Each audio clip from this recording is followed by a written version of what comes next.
Greetings, tech enthusiasts! Internet Alliance Malaysia has gathered many sought-after tech leaders in Malaysia for more than 10 years. But does anyone know who are our members?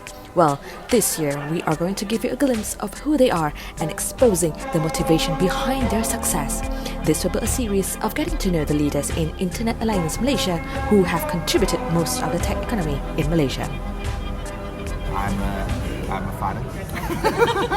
So, of course, I'm an owner for IP Serverone. Okay, and my free time, I'm actually is a part-time farmer. Yeah. Okay. I do it. My farming actually I don't farm in terms of vegetable. I do fruits. So we produce guava, we produce lemon, we produce durian. Okay, and we also produce papaya. So that is where beside IP Serverone, that is where my weekend time. And since this is we do it in an organic way, so I guess this is actually getting more and more demand in terms of organic. But the way how to do that actually, this is still pretty new in the agriculture industry. And I would say that actually both of my business, whether IP Serverone or agriculture, it actually is a high risk business. Agriculture, why I would say high risk is because a lot of harvest, a lot of food production is also depends on your weather. Look at the weather now. We have a heavy rain on almost every day. Okay, the way that actually the rainfall is actually now and previously rainfall means they will just rain for 1 or 2 hours, then it will stop. But for now, they will dry for entire week, and then give you one big rain for like 3-4 hours, one shot. If you average it, the amount of rain is still the same. But one is actually they will just give you piece by piece. But the other one is actually for now is they give you one big shot and they will dry for one big shot. For this actually for durian plantation or any kind of agriculture business, this is quite harmful one. I remember I asked you whether we can go and visit and last time we guys did, right? And then you say, oh, cannot. Oh, my moko sakit now. Now it's actually getting recovered, it's getting better. Okay. Of course, we also expanded a little bit, but we still need another 2 to 3 years before we can get harvest. So that's just me. I guess where do I pick up my IT skill is actually I enrolled into a secondary high school that have a very poor computers. The whole class is actually like 36 people, but it's only about 15-20 computers are working. So that is actually giving me a lot of opportunity actually to get those broken PC to be able to fix. At that time, PC is so expensive. So this is where I pick up the PC skill from there. Okay. When I doing my college time, I'm doing programming.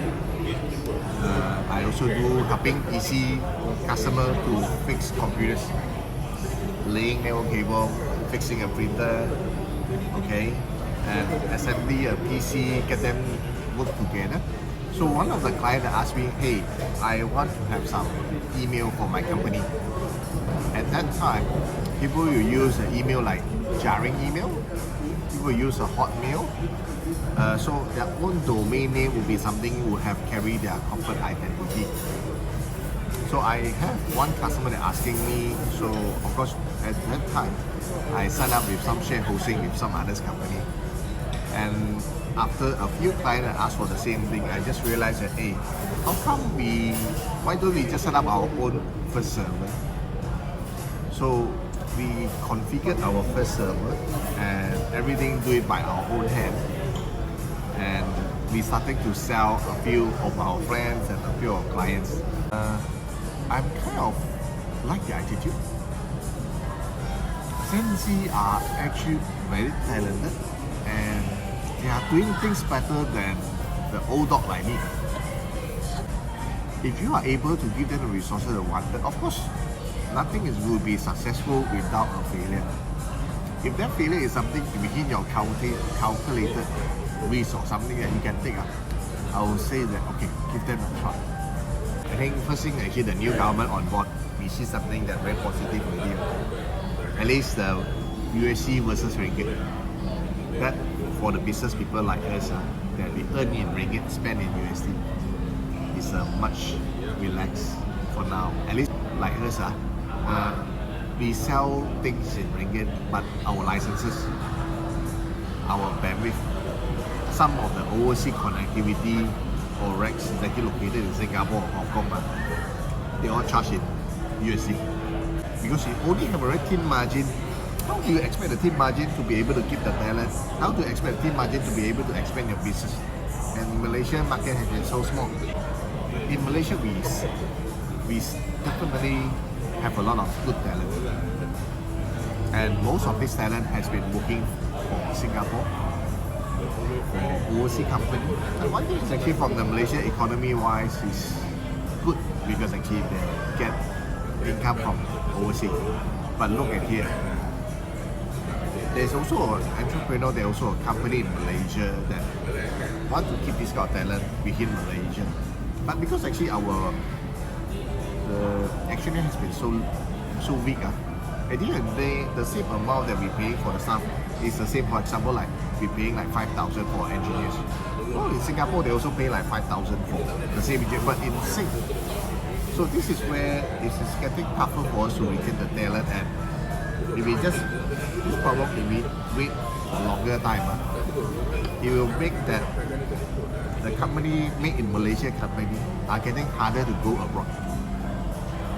We want to make something that made in Malaysia, that actually for Malaysian customer, you don't need to spend something that too luxury that you may not need.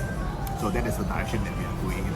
So I guess we want to have some made in Malaysia brand that able for us actually being a Malaysian, we feel proud of it. Not necessarily Chinese, Malay, doesn't matter. Because again, the moment we go overseas, the moment I know, hey, you are a Malaysian, we all father already. There's only in Malaysia, then we fight, okay?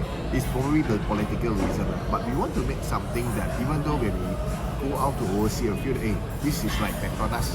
Hey, this is Malaysian brand, we love it. So in Malaysia IT industry, I think we are kind of lack of this. In Malaysia, I guess for the previous government that elected like top 5 or 4 or 5 cloud company, they probably have like AWS, Azure, Google, and one of them is a TM. So 3 of them are overseas. But why only one in Malaysia? Well, look at how the SPR. You need to go for election when you know where is your Sarulan. Hello. You know, having so much time spent on all these things to check where is the Sarulan. Most of the IM members can do a better job on this. Why don't give a chance to all these local company? Hey, where you think that we don't have a talent? You think that we don't have this kind of sales skill, man? So I guess IA and also they really have. We have a lot of dialogue.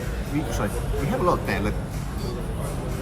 Just that actually we are not be able to see final. Okay, we also have. So I think this is something that we have to be more consistent in our branding. Let them feel that hey, nasi lemak also can be an international business, international food also. No, that is something they want to make this IT industry made in Malaysia. At least we can get some blessing from the government. We're going to give them a show, give us a chance to show that hey, Malaysian product can also do very good. So if you ask me, okay, there's so much developers, there's so many people. I would say we move in on the ecosystem level so that we are able to do the infrastructure programming side. Okay, even though on a high valuation like AI, machine learning, that built based on the requirement or something that these people, the programming side and the infrastructure, let's meet together, tell them what they want, see whether really that we cannot do. Okay, I think that there's a room for us to grow it as a whole. By joining the associations, personally, I don't mind to share what we do. I also don't mind to share with them what is the practices that we are handling, and also showcase to them that how do we handle a certain situation. Maybe not the best practices, but you see, business aside, we compete in online, but doesn't mean that we compete in offline. Because in offline we still are friends. When the biggest challenges to run as an entrepreneur has been so lonely, very lonely business. Because actually you don't have the people that are willing to share with your pain, especially when you hit on a situation that you never encountered before. If you as a teammate, at least you got a superior you can consult, you get a boss that can be asked. But if you today is at a startup, if you're an entrepreneur, who can help you?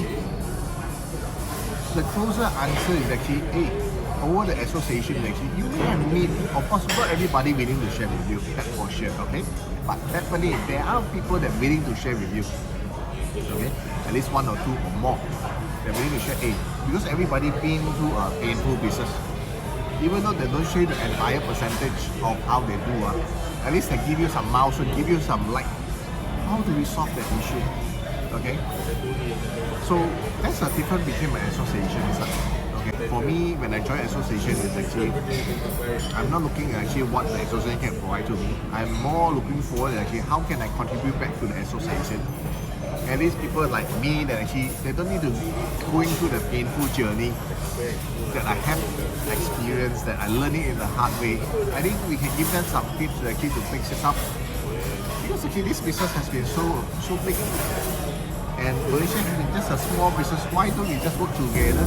Thank you for watching. Don't forget to subscribe to our YouTube channel and blog post. See you next time with another Tech Leader.